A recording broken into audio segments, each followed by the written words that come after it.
Students, ನಾವು ನಿನ್ನೆವರೆಗೆ admission of A partner ಒಳಗಿದ್ವಿ. ಆ ರೀತಿ ಕ್ವಶನ್ಗಳನ್ನು ಮತ್ತೆ ಅವರ ಇದ್ರೆ ನೀವು ಪ್ರಾಕ್ಟೀಸ್ ಮಾಡಿರಿ. ಪ್ರಾಬ್ಲಮ್ ನಿಮ್ಗೆ ಏನಾದರೂ ಡೌಟ್ಸ್ ಬಂತಂದ್ರೆ ಕ್ಲಿಯರ್ ಆಗಲಿಲ್ಲ ಅಂದ್ರೆ ಮತ್ತೆ ಕ್ಲಿಯರ್ ಮಾಡಿ. ಇವಾಗ ನೆಕ್ಸ್ಟ್ ಟಾಪಿಕ್ ಪಾರ್ಟ್ನರ್ಶಿಪ್ ಫಂಡಮೆಂಟಲ್ಸ್ ಆಯಿತು, ಅಡ್ಮಿಷನ್ ಆಯಿತು. ಅದ್ರಲ್ಲಿ next topic retirement of A partner. Retirement of A partner. Retirement of A partner. Right. Retirement of A partner. ಇಲ್ಲಿ ರಿಟೈರ್ಮೆಂಟ್ ಯಾಕೆ ಆಗ್ತಾರ, ಏನಿದು ಸಿಚುವೇಶನ್? ಆಗಲೇ ನಮ್ಗೆ ಗೊತ್ತಿತ್ತು ಎ ಮತ್ತು ಬಿ ಅನ್ನೋರು ಇಬ್ಬರು ಪಾರ್ಟ್ನರ್ಶಿಪ್, ಎಕ್ಸ್ಟ್ರಾ ಒಬ್ಬ ಪರ್ಸನ್ ಆ್ಯಡ್ ಆಗ್ತಿರ್ತಾನೆ. ಎ ಬಿ ಆಲ್ರೆಡಿ ಇದ್ರು, ಹೊಸ ಪರ್ಸನ್ ಆ್ಯಡ್ ಆಗ್ತಿರ್ತಾನೆ, ಅದಕ್ಕೆ ಅಡ್ಮಿಷನ್ ಅಂತ ಕರೆದ್ರಿ. ಈಗ ಎ ಬಿ ಸಿ 3 ಜನ ಇರ್ತಾರೆ. 3 ಜನ ಇದ್ದಿದ್ರೊಳಗೆ ಒಬ್ಬ ಎ ಬಿ ಸಿ 3 ಜನ ಇರ್ತಾರೆ. ಅದ್ರಾಗ ಒಬ್ಬ ಲೆಸ್ ಆಗಿ ಎ ಬಿ ಇಬ್ಬರು ಉಳಿತಾರೆ.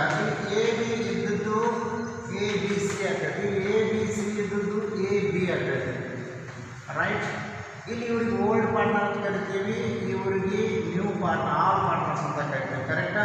ಇಲ್ಲಿ ಓಲ್ಡ್ ಪಾರ್ಟ್ನರ್ಸ್, ಇವರು ರಿಮೈನಿಂಗ್ ಪಾರ್ಟ್ನರ್ಸ್. ಓಲ್ಡ್ ಪಾರ್ಟ್ನರ್ಸ್, ಇವರು ರಿಮೈನಿಂಗ್ ಪಾರ್ಟ್ನರ್ಸ್ ಅಂತ ಆಗ್ತಾಯಿದೆ. ಕರೆಕ್ಟಾ? ಓಕೆ. ನಾವೇನು ಮಾಡ್ತಿದ್ವಿ, ಓಲ್ಡ್ ಪಾರ್ಟ್ನರ್ಸ್ ಮತ್ತು ರಿಮೈನಿಂಗ್ ಕಂಟಿನ್ಯೂ ನ್ಯೂ ಪಾರ್ಟ್ನರ್ಸ್ ಅಂತ, ಆಲ್ ಪಾರ್ಟ್ನರ್ಸ್ ಅಂತ ಕರಿತಿದ್ವಿ. ಇಲ್ಲಿ ಅಂದರೆ ಓಲ್ಡ್ ಪಾರ್ಟ್ನರ್ಸ್ ರಿಮೈನಿಂಗ್ ಪಾರ್ಟ್ನರ್ಸ್ ಅಂದರೆ ಉಳಿದವರು ಅಂತ ಅಷ್ಟೇ.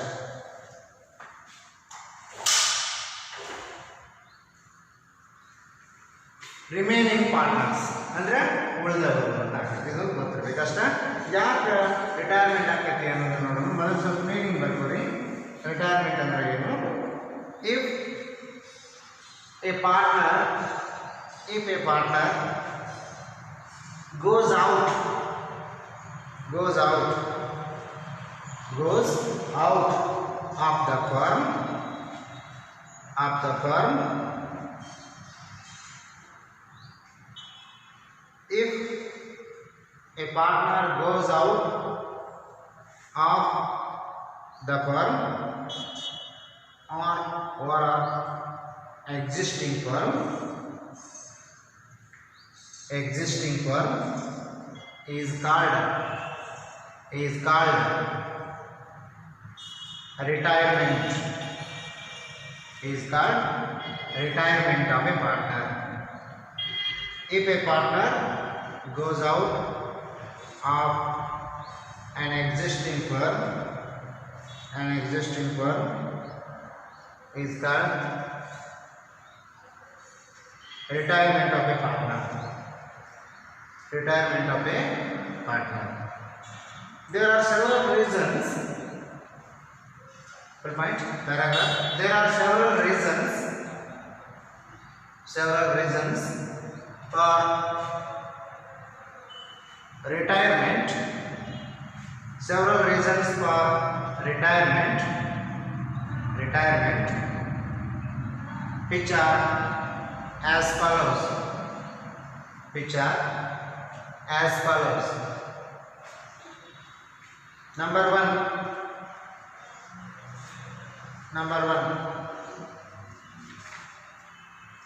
old age of partner. Reasons for retirement. Old age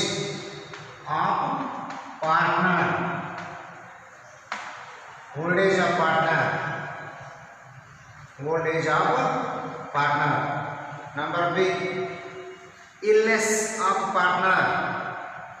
Number 2, illness of partner.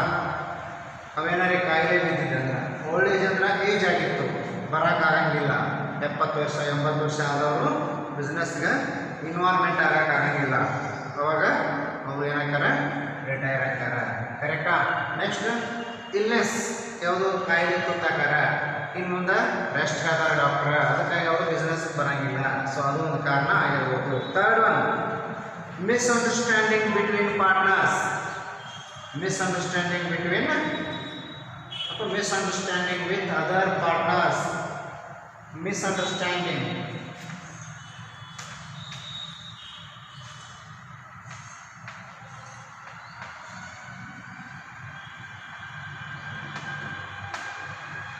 misunderstanding with other partners. Next, unlawful activities by other partners. Unlawful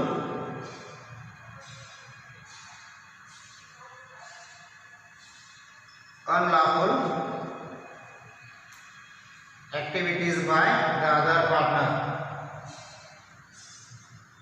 Last, due to insolvency or lunacy of partner.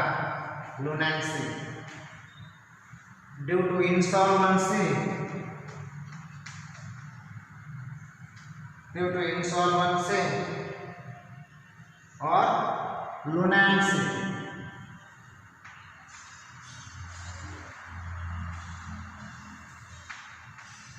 Lunacy. Lunacy. Lunacy. Instalments ಅಂದ್ರೆ ಯಾರಾದ್ರೂ partner ದಿವಾಳಿ ಆದ್ರಂದ್ರ ಇನ್ನು ಮುಂದೆ ಅವರೆಲ್ಲನೂ ಮಾರ್ಕೊಂಡು ಹೊಂಟಿದ್ರಂದ್ರ ಎಲ್ಲ ಸಾಲ ಮಾಡಿ ಹೋಗಿದ್ರಂದ್ರ ಅವನು ಕೂಡ ಫಾರ್ಮ್ನಿಂದ ರಿಟೈರ್ಮೆಂಟ್ ಅಂತಾನೆ. ಮತ್ತು ಲುನಾಸಿ ಅಂದ್ರೆ ಹುಚ್ಚ ಅಥವಾ ಮತಿ ಭ್ರಮಣೆ ಅಂತ ಏನು ಹೇಳ್ತೀವಲ್ಲ ಹಂಗಾದ್ರೂ ಕೂಡ ಪಾರ್ಟ್ನರ್ಸು ಫಾರ್ಮನ್ನು ಬಿಟ್ಟ ಹೋಗ್ತಾರೆ. ಅದಕ್ಕೆ ನಾವೇನಂತ ಕರಿತೀವಿ, ರಿಟೈರ್ಮೆಂಟ್ ಅಂತ ಕರಿತೀವಿ. ಕರೆಕ್ಟಾ? ಅಕೌಂಟಿಂಗ್ ಟ್ರೀಟ್ಮೆಂಟನ್ನು ನೋಡೋಕ್ಕಿಂತ ಮುಂಚೆ ನಾವು ಅಡ್ಮಿಷನ್ದಾಗ ಹೆಂಗೆ ratio in connection with admission ಅಂದ್ರಲ್ಲ, ಹಂಗೆ ratio in connection with ratios in connection with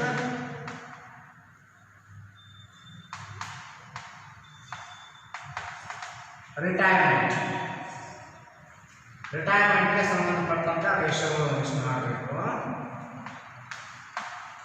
ಇಲ್ಲಿ ಕೂಡ ಎರಡು ರೇಷಿಯೋಗಳು ಅದಾವೆ. ಒಂದು ಗೇನ್ ರೇಷಿಯೋ, ಇನ್ನೊಂದು ನ್ಯೂ ಪ್ರಾಫಿಟ್ ಶೇರಿಂಗ್ ರೇಷಿಯೋ. ಇದನ್ನು ಲಾಸ್ಟ್ ಇಯರ್ ಹಾಕಿರಲಿಲ್ಲ, ಈ ವರ್ಷ ಹೊಸದಾಗಿ ಸೇರ್ಸೋರು ಇದ್ರು. ಸೊ ಈ ವರ್ಷ ಸೇರಿಸೋ ಚಾನ್ಸಸ್ ಇಲ್ಲ. ಒಂದು ವೇಳೆ ಇದನ್ನು ಮತ್ತು ಅಲ್ಲಿ ಅಡ್ಮಿಷನ್ದಾಗ ಒಂದು ನ್ಯೂ ಪ್ರಾಫಿಟ್ ಶೇರಿಂಗ್ ರೇಷಿಯೋ ಬರ್ತದೆ, ಇಲ್ಲೂ ಒಂದು ನ್ಯೂ ಪ್ರಾಫಿಟ್ ಶೇರಿಂಗ್ ರೇಷಿಯೋ ಬರ್ತದೆ. ಅದನ್ನ ಏನಾರೇ ಬಂತಂದ್ರೆ ನಾನು ನಿಮಗೆ ರೆಗ್ಯುಲರ್ ಕ್ಲಾಸಿಗೆ ಸ್ಟಾರ್ಟ್ ಮಾಡ್ತೀವಿ ಅವಾಗ ಅದ್ರ ಬಗ್ಗೆ ನೋಡಿ. ಆದರೆ ಈ ವರ್ಷ ಚಾನ್ಸಸ್ ಸಾಧ್ಯತೆ 99% ಇಲ್ಲ. ಹಂಗಾರೆ ಓನ್ಲಿ ಯಾವ ರೇಷೋ? ಗೇನ್ ರೇಷೋ ಬಗ್ಗೆ ನೀವು ಸ್ಟಡಿ ಮಾಡಬೇಕು. ಗೇನ್ ರೇಷೋ ಅಷ್ಟೇ. ಓಕೆ, 6 ಮಾರ್ಕ್ಸ್ ಕೇಳ್ತಿರ್ತಾರೆ ಅದನ್ನು. ಯಾವಾಗಂದ್ರೆ ಹೆಂಗೆ 6 ಮಾರ್ಕ್ಸ್ ಅಂದ್ರೆ, ಫಾರ್ ಎಕ್ಸಾಂಪಲ್ 12 ಮಾರ್ಕ್ಸ್ ಮತ್ತು 6 ಮಾರ್ಕ್ಸಿನ ಕ್ವಶನ್ ಇದೆ. ಅಡ್ಮಿಷನ್ದಾಗ 12 ಮಾರ್ಕ್ಸ್ ಕೇಳಿದ್ರೆ ರಿಟೈರ್ಮೆಂಟ್ದಾಗ 6 ಮಾರ್ಕ್ಸ್ ಕೇಳಿದ್ರೆ ಅಂದರೆ 6 ಮಾರ್ಕ್ಸ್ ಕೇಳಿದಾಗ ಇರುತ್ತೆ ಗೇನ್ ರೇಷೋ. ಸೊ ಅಡ್ಮಿಷನ್ದಾಗ 6 ಮಾರ್ಕ್ಸ್ ಕೇಳಿದ್ರೆ ರಿಟೈರ್ಮೆಂಟ್ದಾಗ 12 ಮಾರ್ಕ್ಸ್ ಕೇಳಿದ್ರೆ ಯಾವಾಗದು? ಇಲ್ಲಿ ಅಡ್ಮಿಷನ್ದಾಗ ರೇಷೋ ಕೇಳಿದ್ರೆ ರೈಟ್, ರಿಟೈರ್ಮೆಂಟ್ದಾಗ ಅಡ್ಮಿಷನ್ದಾಗ ಏನು 6 ಮಾರ್ಕ್ಸ್ ಕೇಳಿದ್ರೆ ಇಲ್ಲಿ 12 ಮಾರ್ಕ್ಸ್ ಕೇಳಿದ್ರೆ ಅಂದ್ರೆ ಇಲ್ಲಿ 6 ಮಾರ್ಕ್ಸ್ ಕೇಳಿದಾಗ ಇಲ್ಲಿ ಯಾವ್ದು ಬರ್ತದೆ? ಸ್ಯಾಕ್ರಿಫೈಸ್ ರೇಷೋ ಬರ್ತದೆ. ಇಲ್ಲಿ 6 ಮಾರ್ಕ್ಸ್ ಕೇಳಿದಾಗ ಇಲ್ಲಿ ಯಾವ್ದು ಬರ್ತದೆ? ಗೇನ್ ರೇಷೋ ಬರ್ತದೆ, ರಿಟೈರ್ಮೆಂಟ್. ಹಂಗಾರೆ 12 ಮಾರ್ಕ್ಸ್ ತಿಳಿದಿಲ್ಲ ಅಂದರೆ ಗ್ಯಾರಂಟಿಯಾಗಿ ಗೇನ್ ರೇಷೋ ಬರ್ತದೆ ಅಂತ ನೆನ್ಪಿಟ್ಬಿಡ್ರಿ. ಕರೆಕ್ಟಾ? ಗೇನ್ ರೇಷೋ ಅಂದರೆ ಸುಮ್ಮನೆ ಇಲ್ಲಿ ಗೇನ್ ಅಂದರೆ ಏನು? ಸ್ಯಾಕ್ರಿಫೈಸ್ ಅಂದರೆ ಏನಾಗಿದೆ ಅಂತ ಬಿಟ್ಟು ಕೊಡೋದು. ಸ್ವಲ್ಪ ಪಾರ್ಟ್ನರ್ಸ್ಗೆ ನಾವು ನಮ್ಮಿಂದ ಒಂದು ಸ್ವಲ್ಪ ಬಿಟ್ಟು ಕೊಡಬೇಕು. ಹೊಸ ಪಾರ್ಟ್ನರ್ ಬರ್ತಿರ್ತಾನೆ, ಸ್ವಲ್ಪ ಅಡ್ಜಸ್ಟ್ ಮಾಡಿ ಅವನಿಗೂ ಒಂದಿಷ್ಟು ಕೊಡಬೇಕು. ಅದಕ್ಕೆ ನಾವು ಏನಂತ ಕರೆದ್ವಿ? ಸ್ಯಾಕ್ರಿಫೈಸ್ ಮಾಡ್ತಾರಾಗಿದ್ದವರು ಅಂತೀವಿ. ಹಳೆ ಪಾರ್ಟ್ನರ್ ಸ್ವಲ್ಪ ತ್ಯಾಗ ಮಾಡ್ತಾರೆ, ಸ್ವಲ್ಪ ಬಿಟ್ಟು ಕೊಡ್ತಾರೆ, ಸ್ಯಾಕ್ರಿಫೈಸ್. ಇವಾಗ ಅಡ್ಮಿಷನ್ದಾಗ ಇನ್ನು ಗೇನ್ ಅಂದರೆ ಏನು? ಪಡ್ಬೋದು, ಟು ಗೆಟ್ ಬೆನಿಫಿಟೆಡ್. ಏನು ಗೇನ್ ಅಂದರೆ ಏನು? ಪಡ್ಕೋದು. ಯಾಕೆ ಪಡ್ಕೋತಾರೆ? ಇಲ್ಲಿ ಏನೇನು ನಿಮ್ಮ ಸಿಚುವೇಶನ್ ಎ ಬಿ ಮತ್ತು ಸಿ ಇರ್ತಾರೆ. ಅದ್ರಾಗ ಬರುವಾಗ ಎ ಬಿ ಉಳಿತಾರ, ಸಿ ಹೋಗಿ ಬರ್ಬೇಕನ. ಹಂಗಂದ್ರೆ ಸಿ ಇರುವಂಥ ಸಿ ಎಲ್ಲರೂ ಇಲ್ಲೇ ಬಿಟ್ಟು ಹೋಗೋಣ. ಅವಾಗ ಬರುವಂಥ ಲಾಭದ ಪ್ರಮಾಣ ಇಲ್ಲೇ ಬಿಟ್ಟು ಹೋಗೋಣ ಅಂದ್ಕೊಳ್ಳಿ. ಆ ಸಿ ಬರುವಂಥದ್ದು ನೀವು ಒಟ್ಟು ಹಂಚ್ಕೊತಾನ, ಇನ್ನೂ ಒಂದು ಹಂಚ್ಕೊತಾನ. ಈ ರೀತಿ ರಿಟೈರಿಂಗ್ ಪಾರ್ಟ್ನರ್ ಬಿಟ್ಟು ಹೋದಂಥ ಸೇರನ್ನ ಇವರಿಬ್ಬರು ಕಂಟಿನ್ಯೂಯಿಂಗ್ ಪಾರ್ಟ್ನರ್ ಅಥವಾ ರಿಮೈನಿಂಗ್ ಪಾರ್ಟ್ನರ್ ಅಂತ ಏನು ಕರಿತಿಲ್ಲ, ಎ ಬಿ ಮುಂದುವರಿಯುತ್ತಿರುವಂಥ ಪಾಲುಗಾರರು. ಇವ ರಿಟೈರ್ಮೆಂಟ್ ಆದಂಥವಲ್ಲ, ಅವ್ನು ಬಿಟ್ಟು ಹೋದ ನಂತರ ಅವ್ರ ಸೇರನ್ನು ಇವರಿಬ್ಬರು ಹಂಚ್ಕೋತಾರ. ಆ ಹಂಚ್ಕೊಳ್ಳೋದಕ್ಕನ್ನು ನಾವು ಏನಂತ ಕರಿತೀವಿ? ಗೇನ್ ರೇಷಿಯೋ ಅಂತ ಕರಿತೀವಿ. ಗೇನ್ ಅಂದರೆ ಪಡ್ಕೊಳ್ಳೋದು, ಗೇನ್ ಅಂದರೆ ಹೆಚ್ಚಿಗೆ ಪಡ್ಕೊಳ್ಳೋದು. ಎಲ್ಲಿಂದ ಪಡ್ಕೋತಾರ? From the share of retiring partner is called gain ratio. ಏನಂದ್ರೆ ಇಲ್ಲಿ ಹೆಚ್ಚು ಬರ್ತದೆ, ಅಲ್ಲಿ ಸ್ಯಾಕ್ರಿಫೈಸ್ ಅಂದರೆ ಕಡಿಮೆ ಆಗಿದೆ. ಹಂಗಾರೆ ಗೇನ್ ರೇಷಿಯೋ ಅಂದರೆ ಏನು ಬರ್ಕೊಳ್ಳಿ. The ratio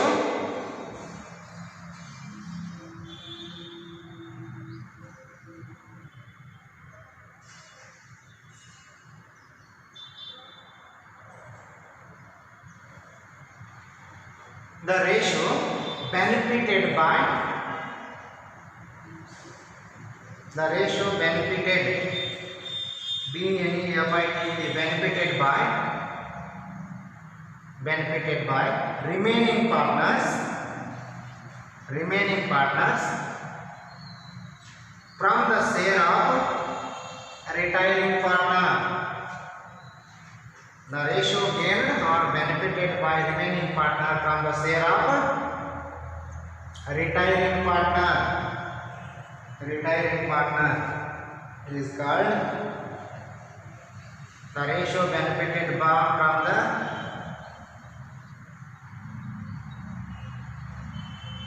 share of retiring partner is called gain ratio.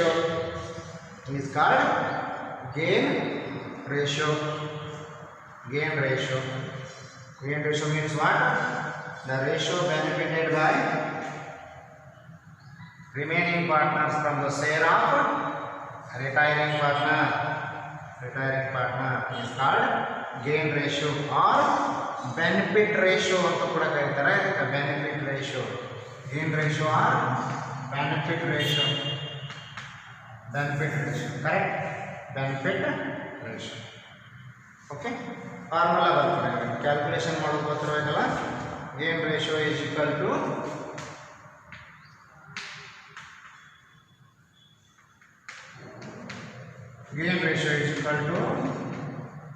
New ratio minus old ratio. ಅಲ್ಲೇನಿತ್ತು? Old ratio minus new ratio ಇತ್ತು. ಫಾರ್ಮುಲಾ ಸ್ವಲ್ಪ ಚೇಂಜ್ ಮಾಡ್ಕೊಂಡ್ಬಿಡೋದು. ಸ್ಯಾಕ್ರಿಫೈಸ್ ಬಂತಂದ್ರೆ old ratio minus new ratio. Gain ಬಂತಂದ್ರೆ gain ಅಥವಾ ಬೆನಿಫಿಟ್ ರೇಷಿಯೋ ಅಂತ ಕರೀತಾರೆ. New ratio minus old ratio. Correct? Same ಬರ್ಕೊಡ್ರಿ ಕ್ವಶನ್. ಒಂದು example ಬರ್ಕೊಡ್ಬೇಕಾದ್ರೆ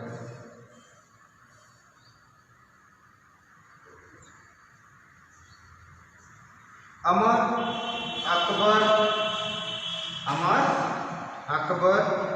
and Antony were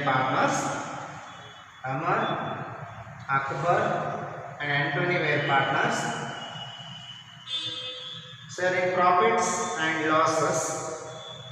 Amar, Akbar and Antony were partners. Sharing profits and losses. In the ratio of 2:2:1. 2:1.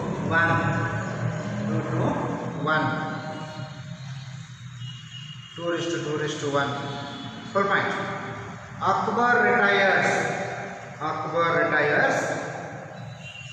The new profit sharing ratio of new profit sharing ratio of Amar and Antony will be 3:1. 3:1. Calculate gain ratio. Okay.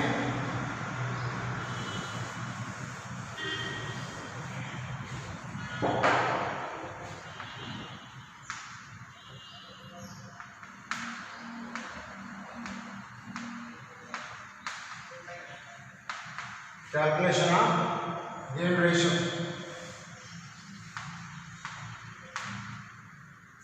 ಇಲ್ಲಿ old ratio ಕೊಟ್ಟಾರ ಏನು 2:2:1 2:1 ಅಂದ್ರೆ 2/5 2/5 1/5.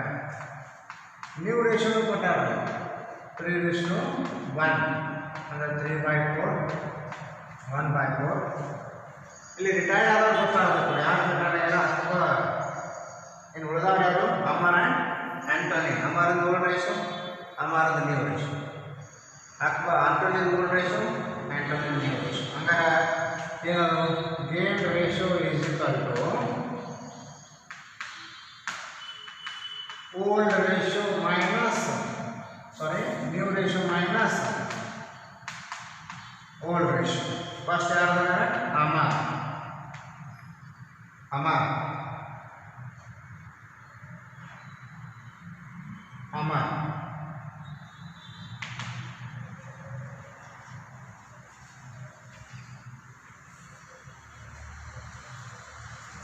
Amar. So new ratio ಎಷ್ಟಿದೆ 3/4 minus old ratio 2/5 2/5. So same 3/15 minus 4/8 divided by 20 7/20.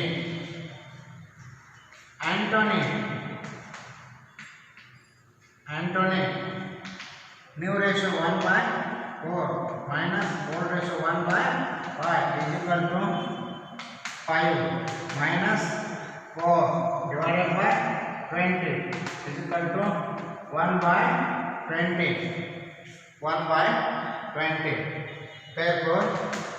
Therefore gain ratio is equal to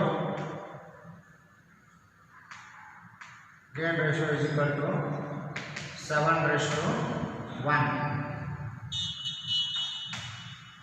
7:1. Right? In admission ಅಲ್ಲಿ ಮಾಡಿರ್ತೀವಿ ಯಾವುದು sacrifice ratio methods same ಅಷ್ಟೇ, formula ಸ್ವಲ್ಪ ಸೇಮ್ ಬಂದಿದೆ ಅಷ್ಟೇ. New ratio minus old ratio ಜಾಗದಲ್ಲಿ old ratio minus new ratio ಮಾಡ್ತಿರ್ತೀರಿ. Correct?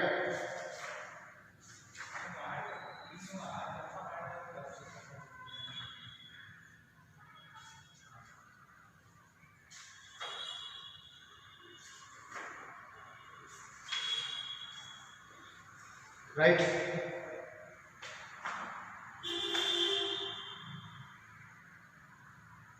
ಬರ್ಕೊಳ್ಳಿ ಇನ್ನೊಂದು question. X, Y and Z. X, Y and Z are partners sharing profits and losses. In the ratio of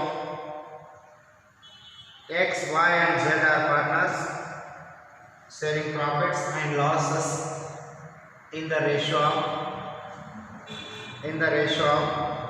5:3:2. 5:3:2. Full point. Y retired from the firm.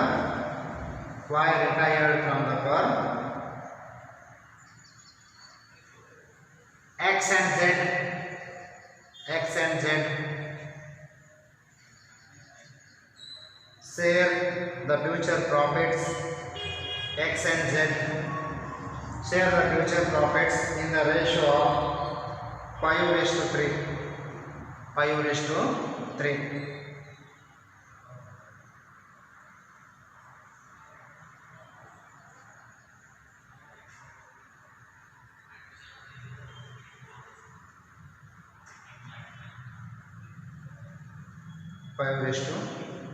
Full point. Calculate benefit ratio of X and Z. Benefit ratio of X and Z. Benefit ratio ಅಂದ್ರೆ gain ratio ಅಂದ್ರೆ 5. Correct? So ಇಲ್ಲಿ calculation of gain ratio or benefit ratio old ratio ಕೊಟ್ಟಾರ ಬರ್ರಿ 5:3:2 5/10 3/10 2/10 new ratio is equal to 5:3 ಅಂದ್ರೆ 5/8 3/8 retired ಆದವರು ಯಾರು y formula ಏನು gain ratio is equal to new ratio minus old ratio ಯಾರ್ಯಾರು x and z new ratio of x 5/8 minus 5/10 is equal to 15 minus 14 divided by 80 10/80 right in a z is equal to 3/8 minus 2/10 is equal to 30 minus 16 divided by 80 is equal to 14/80 therefore gain ratio is equal to 10:14 or 5:7 not 5:7 right ಇದು gain ratio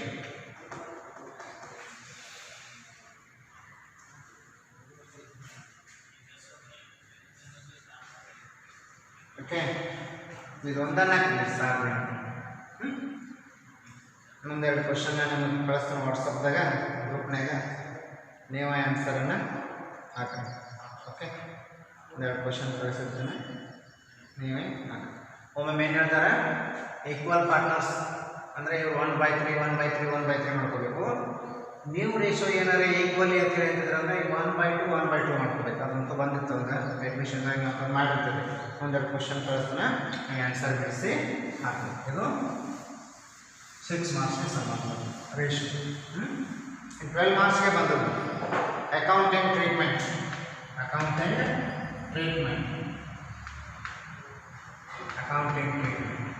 ಏನು ಮಾಡಬೇಕು accounting treatment for retirement of a partner accounting treatment for retirement of a partner accounting treatment for retirement of a partner okay step number 1 prepare revaluation account same revaluation ಇಲ್ಲಿ ನೀವು ಅಡ್ಮಿಷನ್ದಾಗ ಮಾಡಿರ್ತೀರಿ increase or decrease in assets and liabilities ಮಾಡಿರ್ತೀರಿ same prepare revaluation account ಅದ್ರದ್ದೇನು format ಬೇಕಾಗಿಲ್ಲ ಆಯ್ತು same as admission revaluation ಹೆಂಗಿದೆ ಅಡ್ಮಿಷನ್ದಾಗ ಹೆಂಗೆ ಮಾಡ್ತಿರಲ್ಲ ಅದೇ ಥರ revaluation ಸೇಮ್ ಇದು ಪ್ರಾಬ್ಲಮ್ ಇಲ್ಲ ಆದ್ರೆ ಒಂದು ಅಲ್ಲಿ ಓನ್ಲಿ ಓಲ್ಡ್ ಪಾರ್ಟ್ನರ್ಗೆ ಕೊಡ್ತಿರ್ತೀವಿ ಇಲ್ಲಿ ಆಲ್ ಪಾರ್ಟ್ನರ್ಗೆ ಕೊಡ್ತೀವಿ ಅಷ್ಟೇ ನೆಕ್ಸ್ಟ್ ಎರಡನೇ point number 1 prepare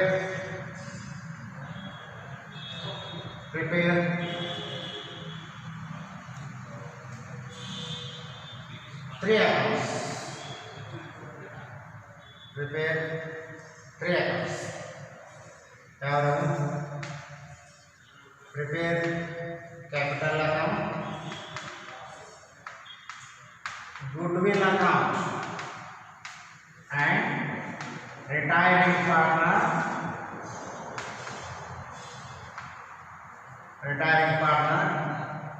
loan account prepare capital account goodwill account and retiring partner loan account ಇಲ್ಲಿ ಕ್ಯಾಶ್ ಅಕೌಂಟ್ ಬರಂಗಿಲ್ಲ ಕ್ಯಾಶ್ ಅಕೌಂಟ್ ಹಾಕೋದು ಒಂದು ಎಮರ್ಜೆನ್ಸಿ ಯಾವಾಗಾದ್ರೂ ಎಮರ್ಜೆನ್ಸಿ ಟೈಮ್ನಾಗ ಹಾಕಬೇಕಾಗಿದೆ ಯಾವಾಗ ಅಂದರೆ ಎಮರ್ಜೆನ್ಸಿ ಮೀನ್ಸ್ ಸ್ಪೆಷಲ್ ಟೈಮ್ ಹೇಳ್ತಾರೆ ಅದು ಯಾವಾಗ ಹೇಳ್ತಾರೆ ಅನ್ನೋದು ನಾನು ನಿಮಗೆ ಹೇಳ್ತೀನಿ ಆವಾಗ ಅಷ್ಟೇ ಕ್ಯಾಶ್ ಅಕೌಂಟ್ ಹಾಕೋದು ಈಗ ಕ್ಯಾಶ್ ಇಲ್ಲ ಕ್ಯಾಶ್ ಮಾತ್ರ 3 account capital account goodwill account and retiring partner loan account separate ಆಗ್ತದೆ ಲೋನ್ ಅಕೌಂಟ್ ಎರಡನೇ ಪಾಯಿಂಟ್ ಟ್ರಾನ್ಸ್ಫರ್ ಆಫ್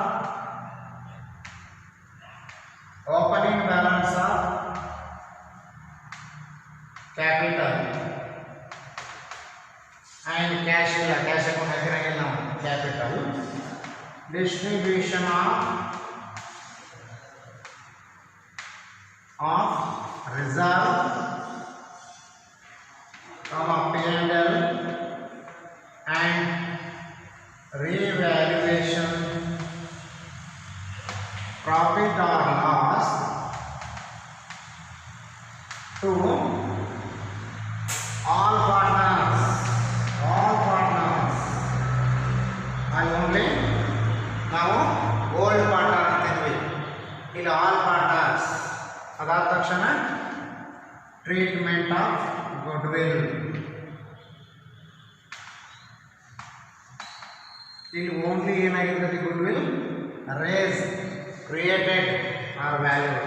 ಹಂಗಾರೆ ಒಂದನೇ journal entry goodwill account debit to all partner capital account, all partner capital account. ಎರಡನೇ entry remaining partner capital account debit to goodwill account. ಇದು ಯಾವಾಗ ಮಾಡಬೇಕನ್ನ ವರ್ಷದಾಗ write off ಮಾಡ್ರಿ ಅಂತ ಹೇಳಿದ್ರು. ರೈಟ್ ಆಫ್ ಮಾಡಿದಾಗ only write of. Good will only race ಅಷ್ಟೇ ಆಗಿರುತ್ತೆ. ಇಲ್ಲಿ ಹೊಸ ಪಾರ್ಟ್ನರ್ ಯಾರು ಇರೋಂಗಿಲ್ಲ. ರೇಸ್ ಅಥವಾ ವ್ಯಾಲ್ಯೂಡ್ ಅಥವಾ ಕ್ರಿಯೇಟೆಡ್ ಅಂತ ಕೊಟ್ಟಿರ್ತಾರೆ. ರೇಸ್, ವ್ಯಾಲ್ಯೂಡ್ ಆರ್ ಕ್ರಿಯೇಟೆಡ್ ಅಂತ ಕೊಟ್ಟಿರ್ತಾರೆ. ಹಂಗಾದಾಗ ಇದನ್ನು ಮಾಡಬೇಕು. Right. Point number 3. Point number 4, close retiring partner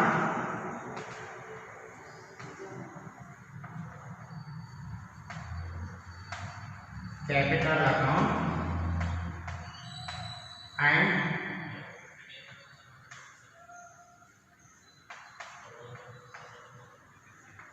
transfer to his loan,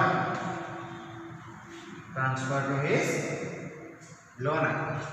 ಇಷ್ಟಾದ್ರೆ ಎಲ್ಲರೂ ಏನು ಮಾಡೋದಂತ ಕ್ಯಾಲ್ಕುಲೇಟ್ ಮಾಡ್ಬೋದು. ಈ ಒಂದು ಅಮೌಂಟ್ ಕ್ಲೋಸ್ ಮಾಡ್ಬೋದು. Retiring partner capital account close ಮಾಡಿ ಅದೇನು ಬ್ಯಾಲೆನ್ಸ್ ಬರ್ತದೆ ಅದನ್ನ ಲೋನ್ ಅಕೌಂಟ್ ಟ್ರಾನ್ಸ್ಫರ್ ಮಾಡ್ಕೊಂಡು ಬಿಟ್ಟರೆ ಮುಗಿತು. ಲಾಸ್ಟ್ ಥರ್ಡ್ ಸ್ಟೆಪ್ ಏನು ಬ್ಯಾಲೆನ್ಸ್ ಸೇಮ್. ಒಂದನೇ ಸ್ಟೆಪ್ 4 3ನೇ ಸ್ಟೆಪ್ ಇಲ್ಲೊಂದು ಸ್ವಲ್ಪ ಚೇಂಜ್ ಆಗೈತೆ ಅಷ್ಟೇ, ಸ್ವಲ್ಪ ಟ್ರೀಟ್ಮೆಂಟ್ ಚೇಂಜ್ ಆಗೈತೆ ಅಷ್ಟೇ. ಇದು ಒಂದು ಪೇಜ್ನಾಗ ಬರುತ್ತೆ. ಒಂದು ರಿಟೈರ್ಮೆಂಟ್ ಕ್ವಶನ್ ಬಂದ ತಕ್ಷಣ ಏನು ಮಾಡಬೇಕು ನೀವು? First prepare revaluation account. ಹೆಂಗೆ ಮಾಡಬೇಕು? Debit side decrease in assets, credit side increase in assets. Debit side increase in liability, credit side decrease in liability. Prepaid expenses ಇದ್ರೆ ಕ್ರೆಡಿಟ್ ಸೈಡ್, ಔಟ್ಸ್ಟ್ಯಾಂಡಿಂಗ್ ಎಕ್ಸ್ಪೆನ್ಸ್ ಅದು already ಇದ್ರೆ debit side. Already ಅನ್ನೋದು ಒಂದು liability ಅಂತ ತಿಳ್ಕೊಳ್ಳಿ. ಹೆಚ್ಚಾದ್ರೆ debit, ಕಡಿಮೆ ಅಲ್ಲ credit. Okay. Then ಇಷ್ಟಾದ ತಕ್ಷಣ ನಿಮ್ಗೆ ರಿವ್ಯಾಲ್ಯೂಯೇಷನ್ ಅಕೌಂಟ್ ಬರ್ತೈತಿ, ಪ್ರಾಫಿಟ್ ಆರ್ ಲಾಸ್ ಬರ್ತೈತಿ. ದೆನ್ ಸೆಕೆಂಡ್ ಸ್ಟೆಪ್ ಓಪನ್ ಮಾಡ್ತೀರಿ. ಅಲ್ಲಿ 3 ಅಕೌಂಟ್ ಹಾಕಬೇಕು. Capital account, goodwill account, ಅಲ್ಲಿ ಕ್ಯಾಶ್ ಹಾಕ್ತಿರ್ತೀರಿ. ಇಲ್ಲಿ ರಿಟೈರಿಂಗ್ ಪಾರ್ಟ್ನರ್ ಲೋನ್ ಅಕೌಂಟ್ ಹಾಕಬೇಕು. ರಿಟೈರಿಂಗ್ ಪಾರ್ಟ್ನರ್ ಲೋನ್ ಅಕೌಂಟ್ ಹಾಕ್ತೀರಿ. ಅದಾದ ತಕ್ಷಣ transfer of opening balance of capital, cash ಇಲ್ಲ, distribution of reserve P&L and revaluation profit or loss to all partners. ಇಲ್ಲಿ ಏನು ಕೊಡ್ತೀರಿ ಎಲ್ಲನೂ ಆಲ್ ಪಾರ್ಟ್ನರ್ಸ್ ಏನಾಗ್ತದೆ. ಇದಾದ ತಕ್ಷಣ ಟ್ರೀಟ್ಮೆಂಟ್ ಆಫ್ ಗುಡ್ ವಿಲ್. ಇಲ್ಲಿ 2 ಸಿಚುವೇಶನ್ ಇಲ್ಲ, ಎ ಬಿ ಇರಂಗಿಲ್ಲ, ಓನ್ಲಿ ಡೈರೆಕ್ಟ್ ಒಂದೇ ಸಿಚುವೇಶನ್. ರೇಸ್ ಅಥವಾ ವ್ಯಾಲ್ಯೂಡ್ ಆದಾಗ goodwill account debit to old partner ಅಂತ ಇರ್ತೀರಿ. ಇಲ್ಲಿ ಆಲ್ ಪಾರ್ಟ್ನರ್ಸ್ ಅಷ್ಟೇ. ಅದಾದ ತಕ್ಷಣ remaining partner capital account debit to goodwill. ಇದೆ ಯಾವಾಗ ಕ್ವಶನ್ದಾಗ ಗುಡ್ ವಿಲ್ಲನ್ನು ರೈಟ್ ಆಫ್ ಮಾಡ್ರಿ ಅಂತ ಹೇಳಿದ್ರು ಅಂದ್ರೆ ಅಷ್ಟೇ. ರೈಟ್ ಆಫ್ ಅಂತ ಹೇಳಿಲ್ಲ ಅಂದರೆ ಇದು ಬರಂಗಿಲ್ಲ. ಅದಾದ ತಕ್ಷಣ 4ನೇದು close retiring partner capital account and transfer it to his loan account. ಅದನ್ನೆಲ್ಲಿ ಟ್ರಾನ್ಸ್ಫರ್ ಮಾಡಿದ್ರೆ ಲೋನ್ ಅಕೌಂಟಿಗೆ ಟ್ರಾನ್ಸ್ಫರ್ ಮಾಡ್ತೀರಿ. ಸೊ ಇನ್ನು ಲಾಸ್ಟ್ ಏನು ಬ್ಯಾಲೆನ್ಸ್ ಶೀಟ್ ಇಷ್ಟು ಮಾಡಿದ್ರೆ ಇದು ಕ್ವಶನ್ ಮುಗಿತದೆ. ಓಕೆ. ಈ ಕ್ವಶನ್ ಕಳಿಸ್ತಾನೆ ನಿಮಗೆ. ಇದೆಲ್ಲ ನೆನಪಿಟ್ಕೊಡಿ. ಇವಷ್ಟೇ ಏನು ನೆನಪಿಟ್ರಿ, ಬೇರೆ ಏನೂ ಬೇಡ. ಭಾಳ ಸಿಂಪಲ್ ಆಯ್ತದೆ. ಎಡ್ಮಿಷನ್ ಪಾತ್ರ ಉಳಿದದೆಲ್ಲ ಇಲ್ಲಿ ಬರ್ತದೆ. ಓಕೆ. ನಾನು ನಿಮಗೆ ಈಗ ಮೊದಲ ಅವು ಗೇಮ್ ರೇಷನ್ ಬಗ್ಗೆ ಒಂದು 2-3 ಕ್ವಶನ್ ಕಳಿಸ್ತಾನೆ. ಅವ್ನು ನೀವು ಮಾಡಿ ಕಳಿಸ್ರಿ. Okay, thank you.